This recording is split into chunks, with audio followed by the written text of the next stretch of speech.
Nabi Nuh alaihissalam dan bahtera raksasa.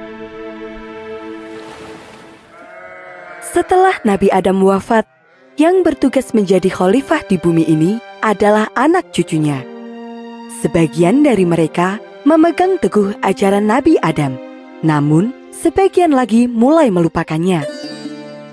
Iblis berhasil menanamkan sifat-sifat buruk kepada mereka. Sudah waktunya untuk beribadah. Engkau tidak pulang. Tidak, pekerjaanku masih banyak. Di antara mereka yang mulai menjauh dari ajaran yang benar, masih ada orang-orang yang beriman teguh. Mereka adalah Wad, Suwa, Yahudz, Ya'uk, dan Nasr. 5 orang yang terkenal soleh dan menjadi imam yang diikuti oleh banyak orang. Kalian harus mengingat pesanku ini. Jangan pernah meninggalkan ajaran Nabi Adam. Pesan salah satu imam tersebut. Satu persatu dari 5 imam soleh tersebut meninggal dunia, membuat para pengikutnya merasakan kesedihan yang luar biasa. Siapa lagi yang akan membimbing dan mengingatkan jika kami berbuat dosa? Ratap orang-orang. Iblis memanfaatkan kesempatan ini untuk menggoda mereka. Engkau memiliki keterampilan memahat. Mengapa engkau tidak membuat patung untuk mengenang mereka? Mereka pun terjebak dalam rencana iblis. Para ahli pemahat mulai membuat patung yang mirip dengan 5 imam soleh tersebut. Ajaran Nabi melarangku membuat benda sesembahan. Apakah tindakanku ini benar? Tidak apa. Patung ini bukan untuk disembah. Sekali lagi, iblis berhasil menghasut manusia untuk berbuat dosa. Setelah selesai membuat patung-patung itu, mereka mulai berkumpul di satu tempat.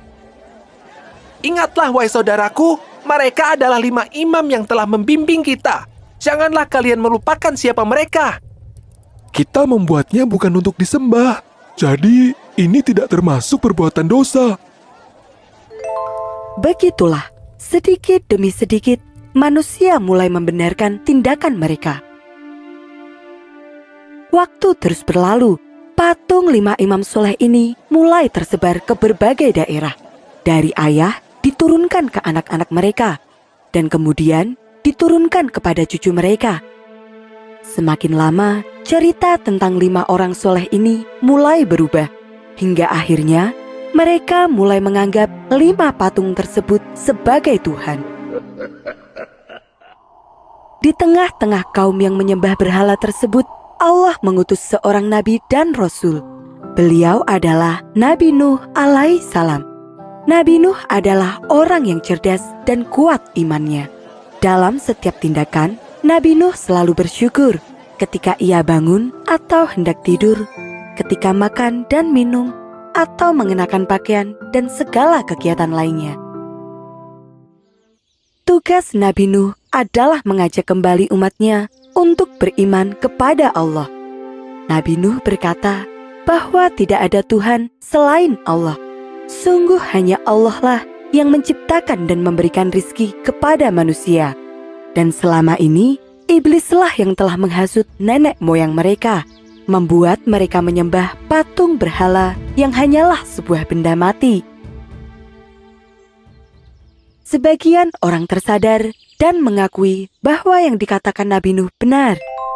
Engkau benar. Patung-patung ini hanyalah benda buatan manusia.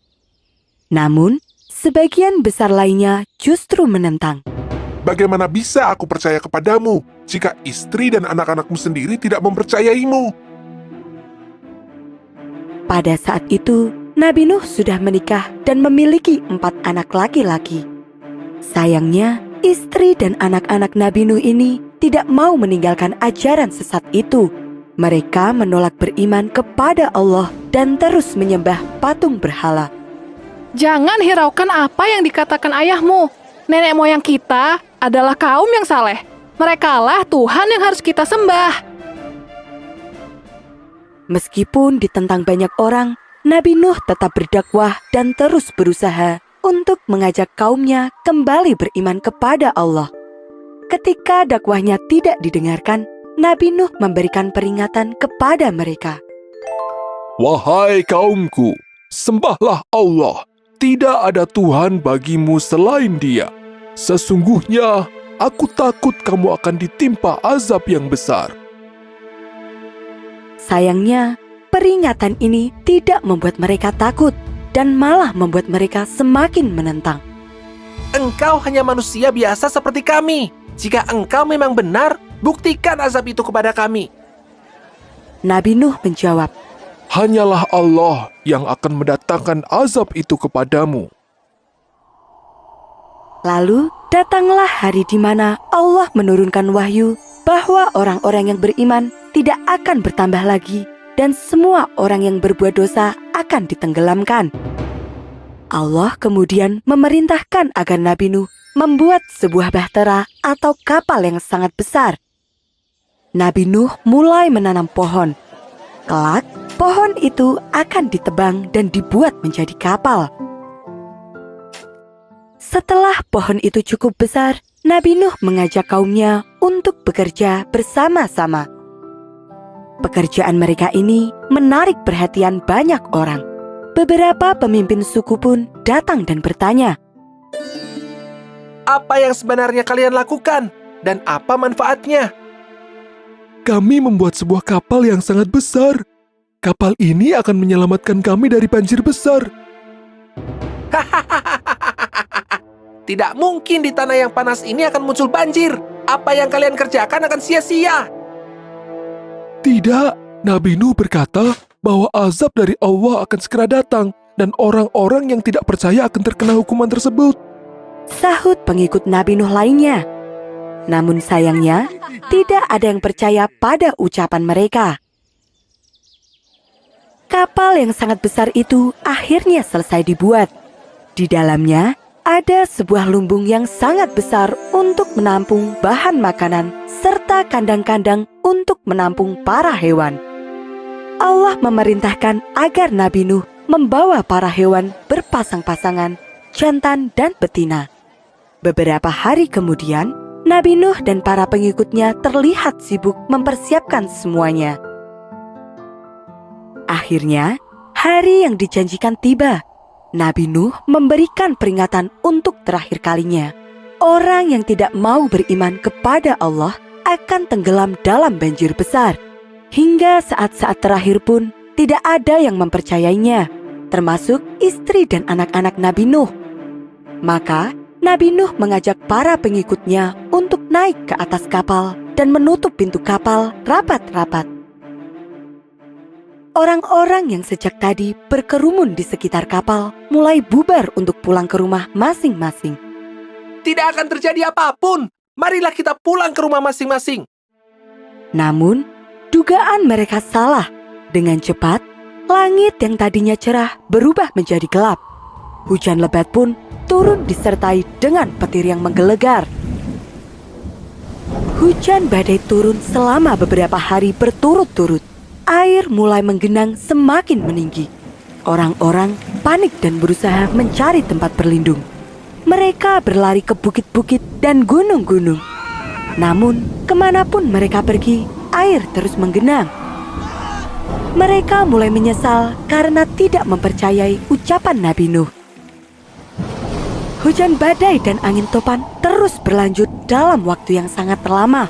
Banjir besar sungguh terjadi. Dalam peristiwa itu, hanya kapal Nabi Nuh saja yang berhasil selamat.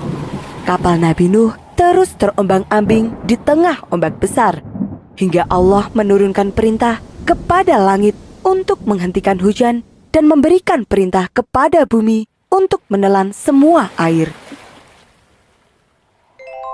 Kapal Nabi Nuh terdampar di pegunungan yang sangat tinggi. Setelah keadaan aman, Nabi Nuh turun dari kapal dan mengucapkan syukur kepada Allah Subhanahu wa Ta'ala atas segala perlindungannya.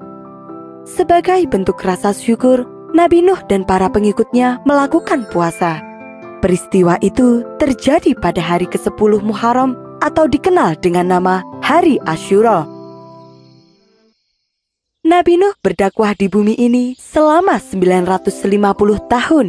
Perjuangannya sungguh panjang dan berat. Hingga akhir sebelum peristiwa banjir besar itu terjadi, pengikut Nabi Nuh hanya berjumlah 80 orang. Nabi Nuh melepaskan semua burung-burung dan binatang-binatang lainnya. Para hewan itu pun menyebar ke seluruh penjuru.